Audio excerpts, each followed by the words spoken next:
এই যে হাফিজে মাদ্রাসা কত টাকা দিলেন না? হাফিজে মাদ্রাসা যারা পড়ে এদের পিঠে মাথা সরকারও খাজনা দেয়, ট্যাক্স দেয় কি দেয় না? প্রাইমারি যারা পড়ে, হাই স্কুলে যারা পড়ে, ভার্সিটিতে যারা পড়ে, তাদের পিঠে মাথা সরকারও ট্যাক্স দেয়, খাজনা দেয়। তো ওরা সরকারের বেতন নিয়ে ছাত্র পড়ার কোনোদিন সভা করেনি যে প্রাইমারির উন্নতি কল্পে, হাই স্কুলের উন্নতি কল্পে, ভার্সিটির উন্নতি কল্পে ইসলামী জালসা লেগেছে কোন দিন? কথা কোন না এই লেগেছে? একই দেশ, ওরা সরকারের বেতন দিয়ে ছেলেপেলে পড়ায়, আর আমরা একই খাজনা একই ট্যাক্স দিই। এই হাফিজা মাদ্রাসা, কওমি মাদ্রাসা, এরা কি অপরাধ করছে ভিক্ষা করে মাদ্রাসা চালান লাগবে?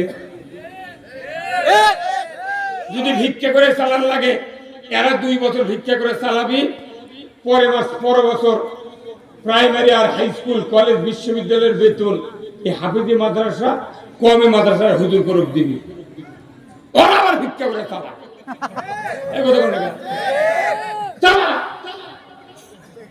ওরা ভিক্ষা করে, ওরা আরো সিগারেট খায় আমাদের সাক্ষাৎ।